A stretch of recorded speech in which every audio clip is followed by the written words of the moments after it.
Nah itu 4 pilarnya, harus ke situ kita. Jangan merasa benar sendiri. Berkompetisi secara demokrasi, karena demokrasi itu memungkinkan Anda berkompetisi. Di dalam demokrasi itu ada apa yang disebut liberty, bebas Anda berkompetisi. Ada egalite, sama kedudukan antar orang, antar manusia. Dan fraternity, setiap orang harus menjaga keselamatan bersama, kebahagiaan bersama.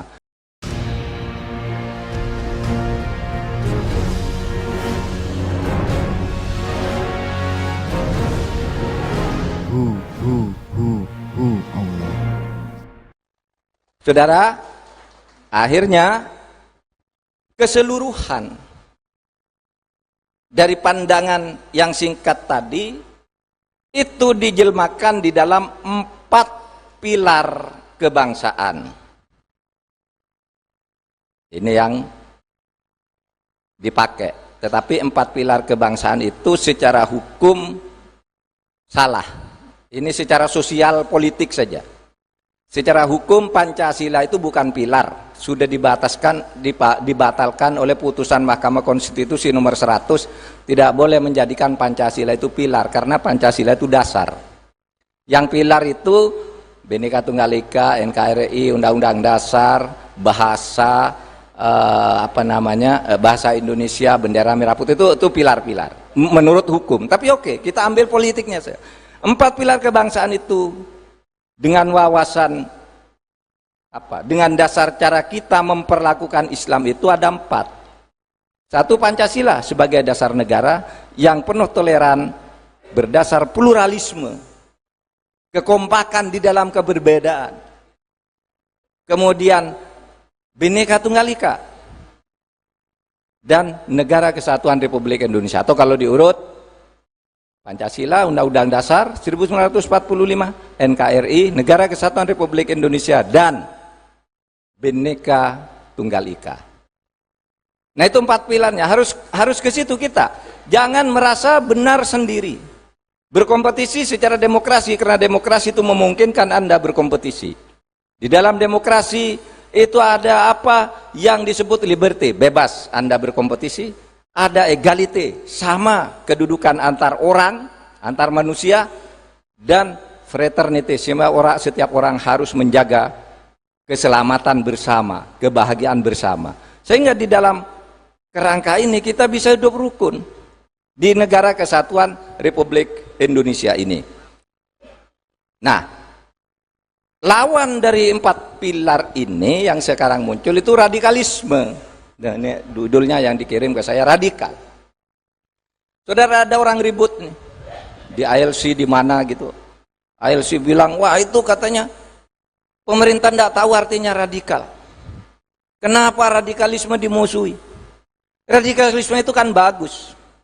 Nabi Muhammad dulu radikal, Indonesia radikal. Nah saudara, Nabi Muhammad dulu melawan kezaliman. Kita melawan kezaliman, melakukan kemerdekaan itu. Sekarang apa? Ini negara kita dan sudah ada jalan demokrasi sekarang. Zaman Nabi tidak ada demokrasi, dihantam dia radikalis dengan cara radikal. Sekarang kamu bicara apa saja, pilih wakilmu, ayo bicara. Karena tidak semua orang yang seagama, sesuku denganmu itu sama keinginannya tentang negara ini. Sehingga kalau bicara radikalisme di Indonesia, cirinya adalah melawan sistem yang sudah mapan untuk diganti dengan yang lain yang belum jelas. Melawan kesepakatan yang telah dibangun bersama, kesepakatan itu. Kita melawan Belanda karena Belanda tidak pernah membangun bersama negara kita sebagai negara bagian dari Belanda pada waktu. Nabi Muhammad melawan orang Quraisy secara radikal karena Nabi selalu didiskriminasi, selalu ditekan, mau dibunuh dan sebagainya. Radikal, lawan dia. Kita sekarang mau lawan siapa? Semua sudah dibuka. Kamu mau apa? Ayo, mau sekolah, didirikan sekolah, mau jadi tentara, boleh jadi tentara. Sehingga ketika Wahid Hasyim pada tahun 50-an itu membuat peraturan bersama Bahdar Johan, Menteri Agama bersama Menteri Pendidikan, membuat peraturan orang pesantren dihargai ijazahnya seperti orang lulusan sekolah umum. Orang sekolah umum juga boleh masuk ke pesantren dengan penyetaraan ijazah. Sehingga tahun 50 itu dilakukan, pada tahun 80-an muncul hasilnya seperti para tentara-tentara yang sekarang muslim itu. Dulu dianggap kalau tentara itu pengikutnya Belanda dulu, dan sisa-sisanya itu. Sekarang tidak. Kita cetak sendiri. Dan itu wajar sebagai negara demokrasi. Nah, hadirin sekalian, oleh sebab itu pada akhirnya saya ingin mengatakan, mari bangun negara ini dengan salam. Islam sebagai salam. Kalau membangun Indonesia ini, mari Indonesia bangun bukan sebagai negara Islam, tapi negara Islami. Beda negara Islam dan negara Islam itu simbolnya, ideologinya harus bernama Islam, konstitusinya Islam, hukumnya Islam. Kalau Islami itu tidak perlu nama, tetapi sifat-sifat Islami itu sifat, kata sifat, bersifat Islam apa?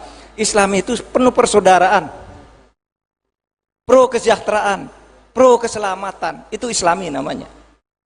Nah, dan kita ini sebenarnya sudah Islami di Indonesia. Coba budayanya sekarang, budaya. Saudara, saya mau mereferensikan saya dengan Pak Ganjar, dengan Pak Panglima. Ketika dulu kami masih muda, masih sama-sama mahasiswa. Saudara, masih terngiang di ingatan saya.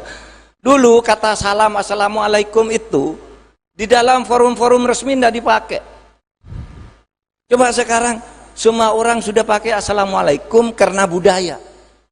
Dulu yang mulai Gus Dur tuh kan, udahlah nggak usah pakai assalamualaikum, apa? Pakai selamat pagi aja sama. Pakai selamat sore sama. Itu doa agar kamu selamat.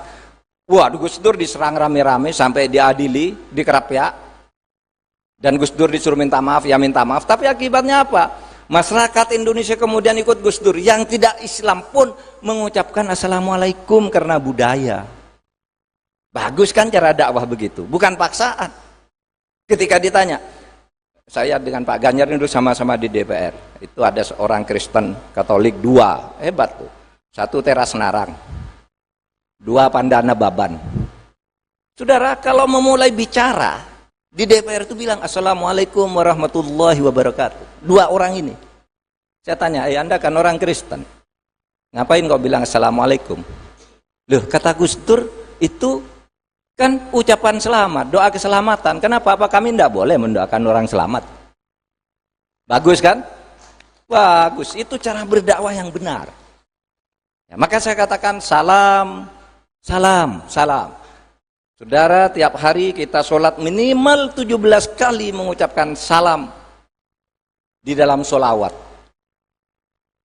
5 kali mengucapkan salam ketika kita menutup sholat. Assalamualaikum warahmatullahi wabarakatuh. Assalamualaikum warahmatullahi.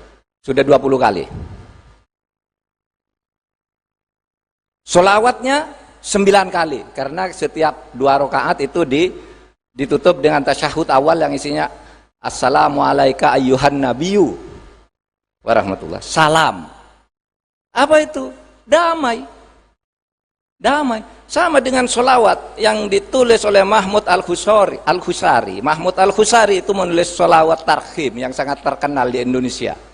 Sholatu wassalamu alaik ya imam al-mujahidin. Apa tuh? Sholawat dan salam, sholawat dan kedamaian di antara manusia kepadamu, wahai pejuang agung, pemimpin pejuang agung. Cerita itu panjang tuh. Sholawat itu panjang, tapi ada misalnya wa ilal muntaha rufi'ta kariman wa sami'tan nida alaikas salam. Wa ilal muntaha rufi'ta kariman wa sami'tan nida alaikas salam. Apa itu artinya? Ingatlah ketika engkau diangkat ke Sidratul Muntaha saat Isra Mi'raj, engkau mendengar para pendahulu-pendahulumu yang telah meninggal lebih dulu berteriak salam kepadamu, salam, salam, buat kedamaian di bumi, buat kerukunan di antara manusia.